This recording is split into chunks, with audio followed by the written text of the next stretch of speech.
อ้าวพี่น้องบอลลี่มาโผล่อยู่ช่องพี่ไรบัตรนี่เนาะช่องบอลลี่โมเมนช่องบอลลี่ขออภัยช่องพอน้องยูริเนาะพอน้องยูริชาแนลพี่น้องเป็นช่องสำรองของบอลลี่นะพี่น้องเนาะกราบทักทายสบายดีเด้อพ่อแม่พี่น้องสบายดีบัดทุกทานบัดสุขคนเนาะพี่น้องเอาพี่น้องบอลลี่กับ มาอัดคลิปเนาะมาอัดคลิปลงช่องนี่ก่อนพอบริลงจากมือแล้วนี่เบิ่งก่อนช่องพอน้องยูริชาแนลบริลงคลิป2 มื้อ3 มื้อสิฮอดเลยแหละ3 มื้อพี่น้องเนาะคือช่องนี้ช่องที่บริถ่ายอยู่ตอนนี้แหละช่องที่ถ่ายอยู่ตอนนี้เป็นช่องสำรองที่บริตั้งขึ้นมาใหม่เนาะพี่น้องเนาะคือพี่น้องหู้แหละช่องหลักบอลลี่มันยังมีปัญหาอยู่มันยังแก้บ่ตกแก้บ่แตกตอนนี้ยังแก้บ่ได้เดี๋ยวพี่น้องเด้อช่องบอลลี่สายบุญนี่ยังมีปัญหายังแก้บ่ได้อยู่แต่บอลลี่บ่ทิ่มนะพี่น้องเนาะมันยังหาทางแก้อยู่คือยังแก้บ่ได้พี่น้องเนาะยังรออีกประมาณวันที่10ปลายๆอีกจังหน่อยจังสิหาวิธีแก้อีกถ้าบ่ได้ก็แม่นน่าจะรอยาวไปอีก3 เดือนเลยบัดนี้จังสิได้กลับมาหาวิธีใช้อีกปกตินะตอนนี้มันก็ผ่านไปประมาณ2 อาทิตย์ประมาณ2บ่ฮอด2 อาทิตย์มันจะประมาณนี้ราวๆนี่แหละพี่น้องเนาะก็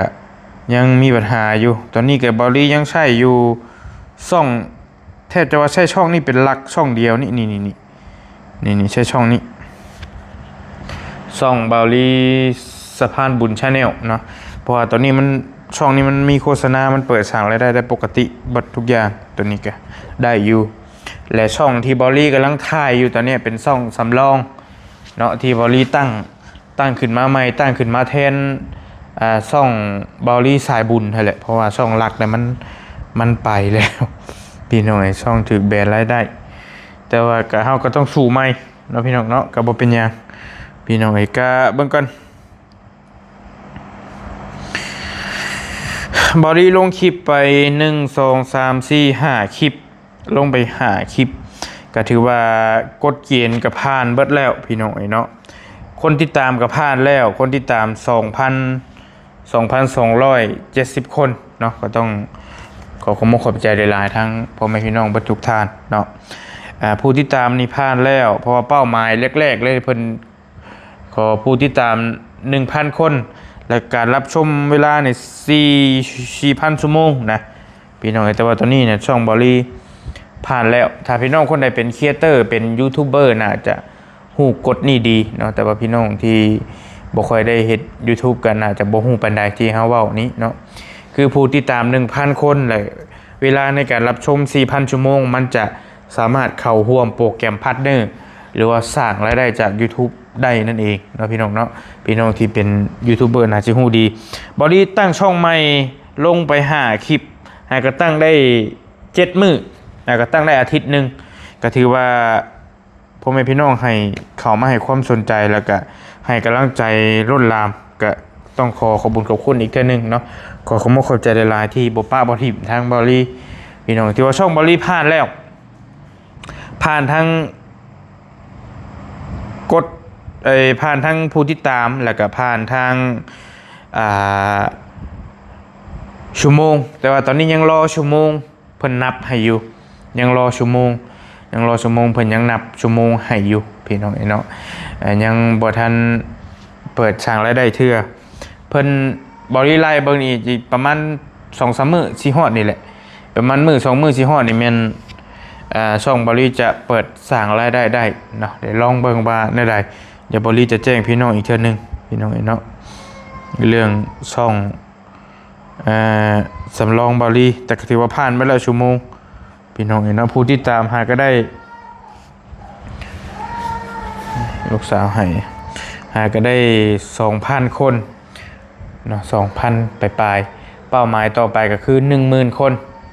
คือเป้าหมายคือ 10,000 คนเป้าหมายฮอด 10,000 แล้วก็จังค่อยว่ากันในเป้าหมายต่อไป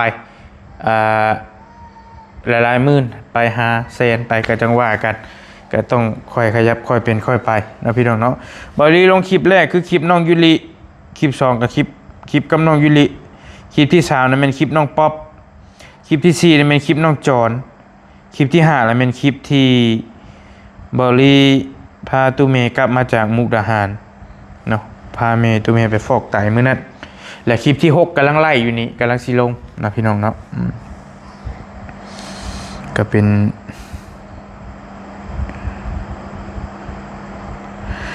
ช่องใหม่ที่พ่อแม่พี่น้องก็เขามาให้ความสนใจแล้วก็กดไลค์กดแชร์ให้หลายอยู่ก็ต้องขอบขอบใจขอบบุญขอบคุณในหลายพี่น้องเนาะอีกประมาณ2-3 มื้อนี่แหละกะว่าเพิ่นจะให้เข้าร่วมโปรแกรมพาร์ทเนอร์อยู่โปรแกรมYouTube พาร์ทเนอร์ของ YouTube น่ะแล้วก็เฮาที่สามารถสร้างรายได้ได้เดี๋ยวถามมันได้มันบ่ได้นั่นแหละบริจะมาแจ้งให้พี่น้องฟังอีกเทื่อนึงเรื่องช่องนี้แต่ว่าเรื่องช่องหลักบริก็ยังมีปัญหาอยู่ยังบ่ได้อยู่ในจุดนั้นเนาะพี่น้องเนาะก็จังค่อยว่ากันก็มีแต่เป็นคลิปสั้นๆมาแจ้งพี่น้องประมาณนี้แหละสิมาอัดคลิปลงในช่องนี้เนาะลงช่องมาแจ้งพี่แจ้งน้องตื่นไว้ว่าช่องมันเป็นอะไรจังไรนะพี่น้องตอนนี้ก็ยังกำลังช่องกำลังไปได้ดีอยู่เนาะก็กำลังรอว่าเพิ่นสิเปิดสร้างรายได้ให้ได้บ่ช่องนี้ก็ต้องรุ่นกันอีกเทื่อนึงเนาะส่วนช่องรักบอลี่หันก็ยังบ่ได้อยู่แต่ว่าเรื่องเงินเดือนที่เฮาสร้างมาเบิดเดือนน่ะก็รู้สึกว่าเห็นเพิ่นก็ตกลงเพิ่นสิชำระให้อยู่ก็โล่งใจไปขั้นตอนนึงบอลี่ก็แต่ว่าเรื่องรายได้ยังเปิดขึ้นมายังบ่ได้อยู่ช่องใหญ่นะช่องหลักเลยช่องบอลี่สายบุญผู้ที่ตามบอลี่สายบุญผู้ที่ตาม300,000กว่าๆหั่นเนาะพี่น้องเนาะแต่ว่าบอลี่บ่ทิ่มสิหาทางแก้ให้ได้เนาะเพราะมันยังมีทางแก้อยู่ทางแก้ขั้นตอนสุดท้ายคือ3เดือน90วันจังหาวิธีแก้ใหม่อาจจะได้เพราะว่าเห็นหลายคนก็แก้ได้อยู่เพราะว่า3เดือนกับบอลี่บ่ทิ่มนะจังได๋ก็บ่ทิ่มแหละเพราะว่าเฮาสร้างมาเพื่อสิพี่น้องฮู้จักเฮาปานนี้นะหลายปานนี้ถึงมันอาจจะบ่หลายเป็นล้านเป็นอันนี้คือช่องอื่นๆเฮาก็บ่ว่าแต่ว่าเฮามีผู้ติดตาม300,000กว่าๆเนี่ยเฮาก็ภูมิใจแล้วที่ตัวเฮาได้มาฮอดซุมื้อนี้เนาะพี่น้องเนาะเดี๋ยวบัดนี้ช่องเพิ่นถูกปิดก็โอ้เสียใจหลายพี่น้องแต่ว่าเฮาก็ยังสิพยายามกู้ช่องกลับคืนมาให้มันได้แหละพี่น้องถ้ามันได้บ่ได้ก็จังว่ากันแต่จังไดก็ให้มันได้แหละอยากหาวิธีแก้กลับคืนมาอีกเทื่อนึงเนาะพี่น้องเนาะตัวนี้ก็ได้เอาเป็นคลิปสั้นๆประมาณนี้เด้อพี่น้องเด้อบอลี่ขอตัวจบคลิปปิดคลิปไปเพียงซ้ำนี้ก่อนบัดนี้มาแจ้งพี่แจ้งน้องมาถ่ายคลิปลงช่องนี่เนาะเพราะว่าบ่อยากให้มันหายไปหลายมื้อหลายก็ฝากพี่ฝากน้องติดตามในบอลี่ยังใช้ช่องนี้อยู่แต่ว่ายังโฆษณายังบ่เข้าประมาณอีก 2-3 มื้อน่าจะได้โฆษณาเข้านะพี่น้องเนาะอยู่ดีมีแฮงขอบคุณขอบใจหลายๆสบายดีบ๊ายบายเด้อพี่น้องเด้อ